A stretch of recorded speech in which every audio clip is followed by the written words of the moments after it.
The DualSense just got a secret update. A big third-party exclusive just got delayed. Sony is going all in on the live service games, and we now know when the next state of play is, and here's what we can expect. This is a huge episode of PlayStation news. All right, so Square Enix has had no issue siding with Sony this generation between games like Final Fantasy VII Remake Part 1 being a timed exclusive on the PlayStation 4 and PlayStation 5. Then it came to PC, but it is nowhere to be seen on Xbox. We also have a game called Forspoken coming to the PS5 exclusively alongside the PC, and of course Final Fantasy 16 is the big one that's also exclusive to PS5 and PC. No Xbox for any of these games. Now when you take all three of those games, Final Fantasy VII Remake, you got Final Fantasy 16, and then Forspoken, the black sheep of the group is definitely Forspoken. It looks cool, I like the concept of it. It's basically someone from the modern day gets pulled into the Final Fantasy world, even though they're not directly calling it Final Fantasy. The issue is a lot of the dialogue that they've shown off from this game comes off very cringe, and people have not liked it all that much. I'm the messenger here. Don't kill me. I know if you're excited for this game, there's other reasons, like the combat looks really cool and the world itself also looks pretty decent. But yeah, this game was one that people were looking at saying, whoa, Square Enix, you should probably delay this one, go back to the drawing board a little bit on the dialogue and the story, and then come back with a much better game. And the game that ironically seems to have scared them into doing this is Babylon's Fall. It's a Souls-like game that came out 1 week after Elden Ring. So yeah, I'm sure you can guess how this one's doing on Metacritic, and it is not doing well. Also, it is not doing well in the sales charts either. So finally, Square Enix, after releasing game after game after game that's not finished between Guardians of the Galaxy, Avengers, now Babylon's Fall, they're finally taking a step back and saying, no, we are going to commit to finishing our games, starting with Forspoken. So this game was originally supposed to come out May 25th, and it was delayed all the way till October 11th. Now that is not really enough time to completely rework the structure of the entire game,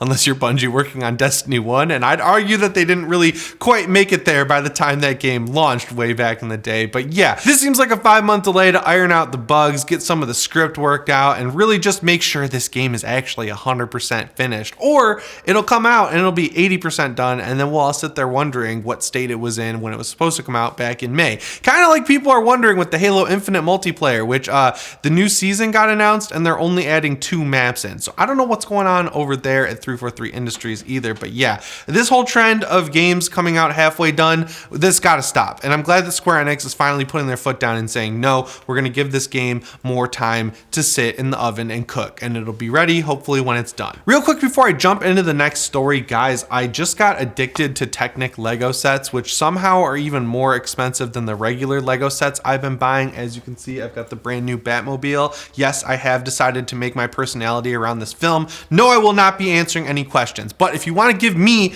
more money to buy more Lego sets that I can proudly display on top of my PS5 here, help me out by subscribing and setting your notifications to all. So after Sony bought Bungie and everyone was kind of wondering what the plan there was, they made it very clear that the idea was they want to make a bunch of live service games. I think the number was 10 over the next few years. And so to do that, they bought the best live service developer in the entire industry, Bungie, right? A few years ago, people would have been like, are they the best? But now, as every game that was supposed to be a Destiny killer has all but fallen into the dirt, it's very clear that Bungie was the only company who really figured this out. Honestly, I think it was a smart play because it's kind of a symbiotic relationship. Bungie also wants to turn Destiny and its entire universe into like a movie deal as well. So they can go, all right, Sony, we'll help, I don't know, whatever developer they want making a live service game. I don't want to put my foot in my mouth here and say Naughty Dog or something, but we're going to help them make a live service game, and you got to give us access to Sony Pictures for The Tale of Zavala and Saint 14 and Mithrax. Okay, that's a fair deal, right? And Sony's gonna be like, yeah, dude, we own you. It doesn't matter. Either way, we're making money off of this. Now, Sony is kind of notorious for announcing things and saying, yeah, we're going all in on this, and then it just goes quiet and never actually happens. But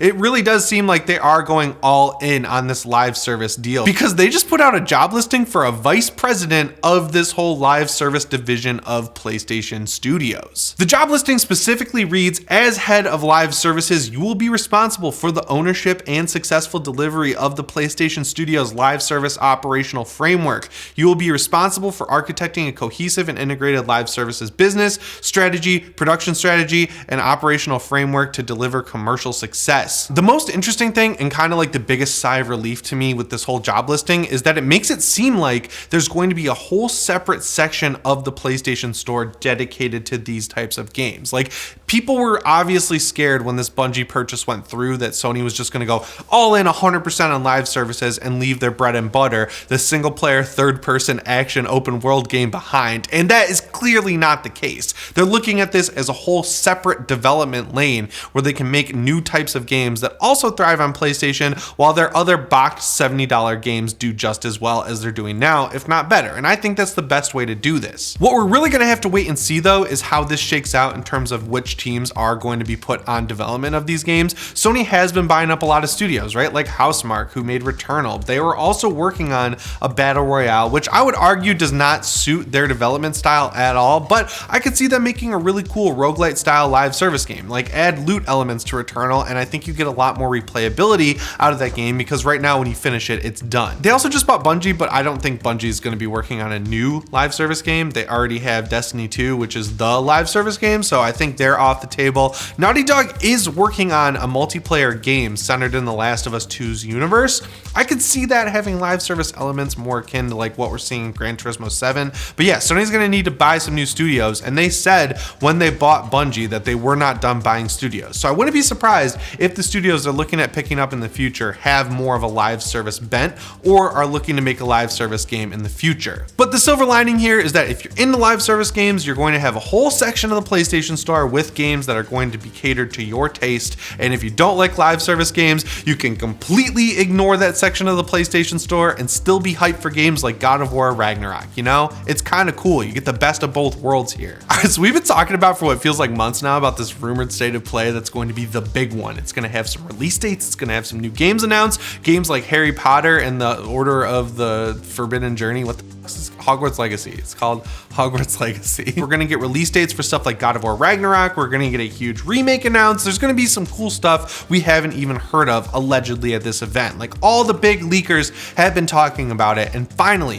Sony has come out and confirmed that tomorrow, by the time you're seeing this video, it might be today, who knows, at 2 p.m. Pacific Standard Time, Wednesday, March 9th, there will be a new state of play. It's going to be 20 minutes long. It's going to have games announced for the PS4 and PS5. And there's a line there that's like, note, there will not be any announcements related to the PlayStation VR 2's software or hardware, which honestly, I know they're saying it like a little bit of a disappointing thing, but to me, that's exciting. Sony needs to start announcing some games and release dates for the back half of the year, while Microsoft apparently just dipped out into the sunset after they bought Activision. Now is the time for Sony to really retake this fall season, or at least the summer, and let us know when some of these games are coming. God of War Ragnarok, it makes sense why they didn't announce the release date, even if it is sooner than we think, because they got to get Horizon out, right? They got to get people excited for that. And if people can go to the store and look at Horizon and know that they might be getting God of War in April or May or June, then they're probably not going to pick up Horizon, or they'll at least hesitate for a second, and Sony doesn't want that.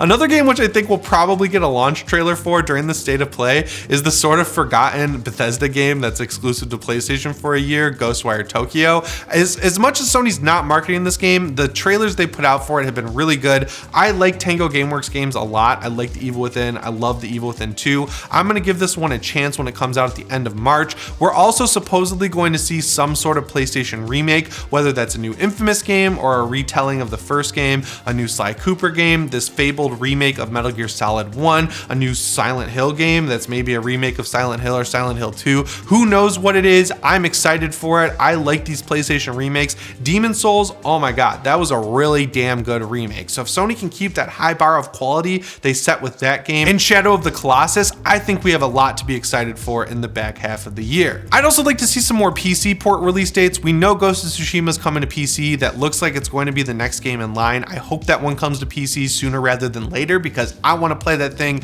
on the Vita 2, aka the Steam Deck. Gran Turismo 7 seems totally set up to come to PC. That game could really compete with Forza Horizon 5. I've seen so many people playing it and absolutely loving it. It also has live service elements, which those games absolutely thrive on PC. That Last of Us Part 2 multiplayer game that I was just talking about, that could definitely be announced at this event, and that would be cool if they just released it. Oh, also Gotham Knights will probably show up here. There was a beta that showed up for it on Steam that kind of teased that this game is coming out in April as a big surprise. So if you're excited for Gotham Knights, which I am, it looks really cool, this will probably show up at the event because PlayStation does have that relationship with Warner Brothers. Speaking of them, I mentioned it already, Hogwarts Legacy is the big rumored game to be shown here. People are really hyped for this game, even though you don't see a lot of big sites covering it. A lot of people search for this game on Google all the time. They are really excited for it. So if Sony could get this big reveal, this big re-reveal of the game, and it actually looks good and exciting, I think that would be awesome.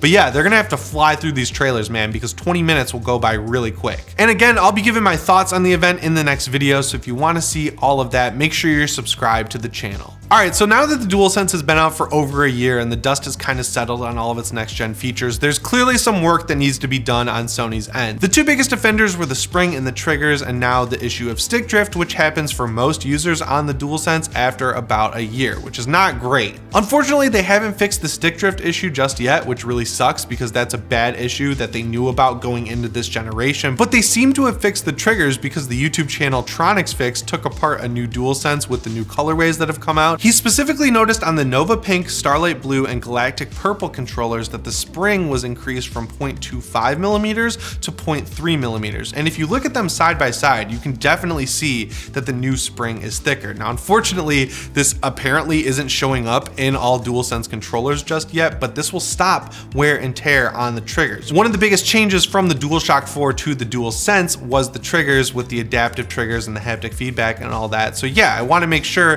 that this is going to stay durable because there have already been hardware issues with the DualSense controller. And this spring is impossible to get back in if you let it fly out. I actually had to take apart my PlayStation 1 DualShock 4 because that was a really cool controller and my brother spilled pop on it and it made it really sticky. So I took it apart, cleaned it all out, and I let this spring fly out of the little trigger because it was so loose in the DualShock 4. So I'm glad that they're making it a little bit more sturdy and rigid because that'll make it a lot easier to get back in. It was just so flimsy before that it was impossible to get it just right, and I can always feel that the left trigger on my controller was a little bit more floaty than the right trigger. It never really felt like it had that spring back after I put it back together. So yeah, I'm glad Sony is digging in deep and fixing the issues with their controller. What I really want to see is them fix this stick drift issue though. It's a really annoying bug and I never experienced it with my Nintendo Switch, but this year alone I got it on both my Series X controller that I use on PC and my DualSense. It's super annoying. Basically what happens is when you let the thumbstick go back to its resting state,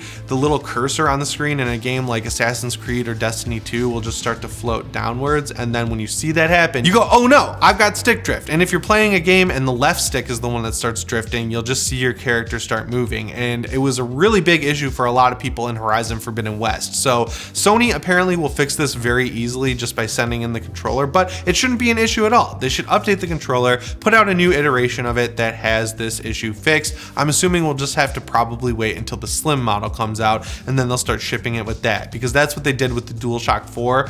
They also silently fixed the rubber in that controller sticks though before the slim model came out, so who knows when this issue is going to be fixed. But yeah, if you've experienced stick drift with your DualSense and you've sent it into Sony, or you just went out and bought a new one, either way, let me know about the experience down in the comments below.